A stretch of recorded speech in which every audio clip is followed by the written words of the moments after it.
Assalamualaikum warahmatullahi wabarakatuh. Baiklah, di sini saya Azurin Kosa dengan NIM D1C12140 akan melakukan presentasi mata kuliah eh, rekognisi mata kuliah Teknologi Bioenergi.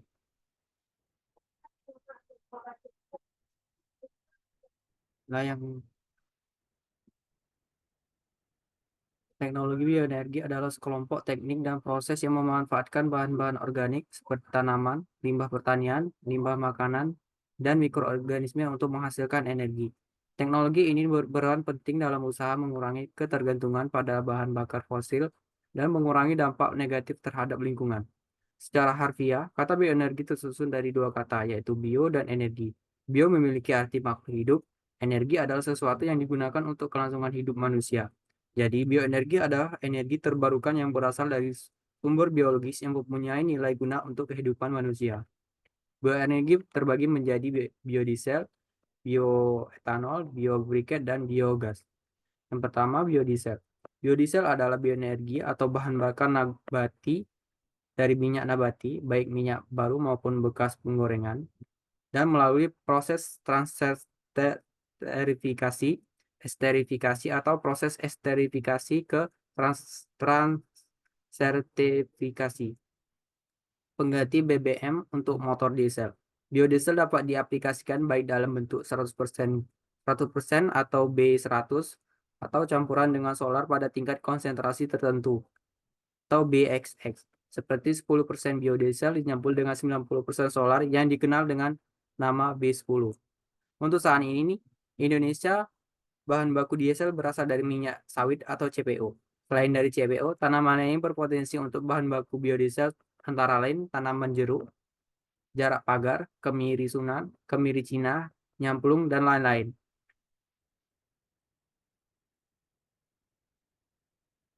Proses pembuatan biodiesel umumnya menggunakan reaksi metanolisis atau transertifikasi dengan metanol, yaitu reaksi antara minyak nabati dan metanol dibantu katalis basa atau NaOH, KOH, atau sodium methylate untuk menghasilkan campuran ester metil asam lemak dengan produk ikutan gliserol.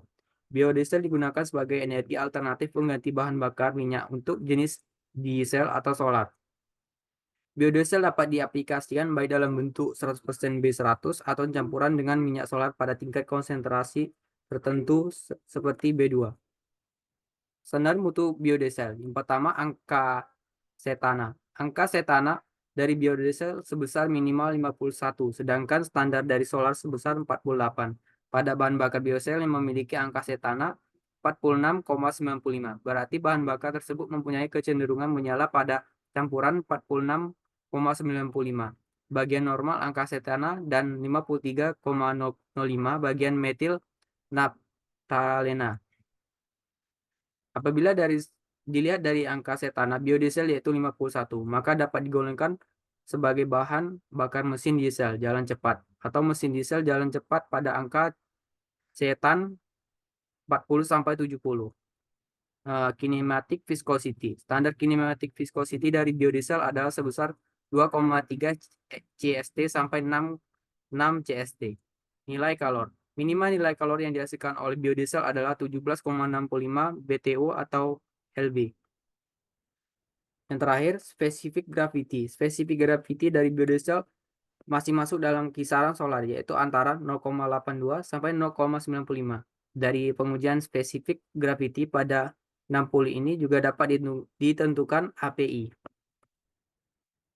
Selanjutnya, bioetanol. Bioetanol adalah etanol yang dibuat dari biomasa yang mengandung komponen pati atau selulosa, seperti singkong dan tetes dan ampas tebu.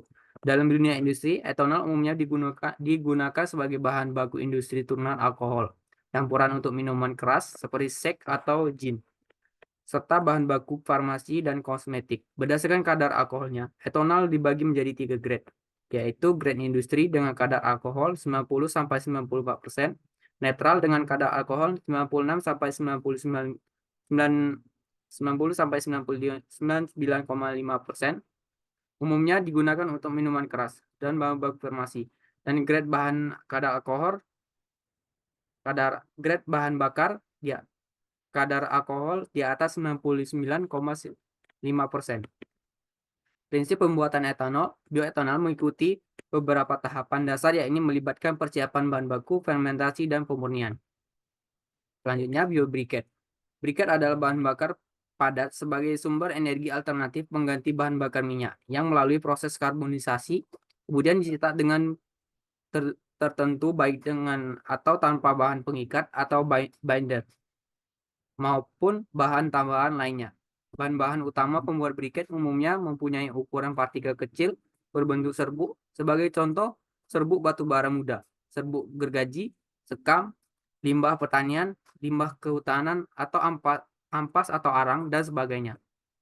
Secara umum, teknik pembuatan biobriket tidak terdapat perbedaan yang berarti. Kalaupun ada, perbedaan hanya mengangkut komposisi bahan penunjang seperti tanah liat, clay, lem kanji, atau air, dan bahan pencampur lainnya.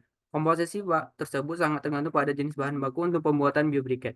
Untuk membuat biobriket seperti sekam limbah atau penggiling padi, harus dibakar terlebih dahulu menjadi arang. Kualitas briket yang baik memiliki kandungan karbon yang besar dengan sedikit abu, mudah terbakar, menghasilkan energi panas yang tinggi, dan tahan lama sebagaimana dinyatakan oleh Yusuf S. 2013.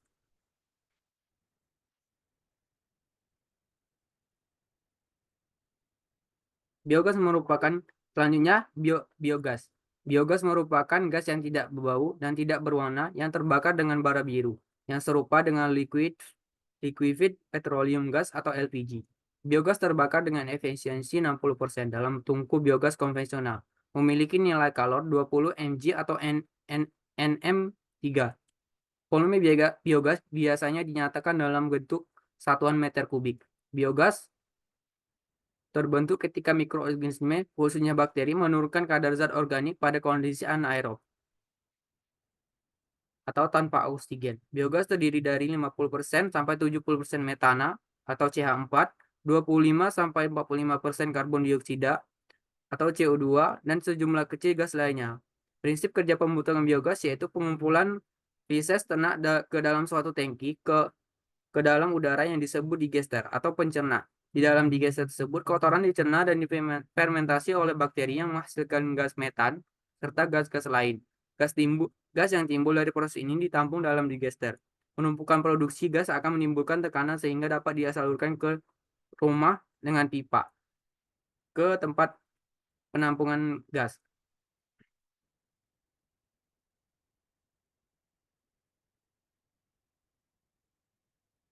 Gas yang dihasilkan ini sangat baik untuk pembakaran karena mampu menghasilkan panas yang cukup tinggi, api yang berwarna biru, dan tidak berbau dan tidak berasap. Baiklah, itulah hasil presentasi saya. Lebih dan kurang mohon maaf. Wassalamualaikum warahmatullahi wabarakatuh.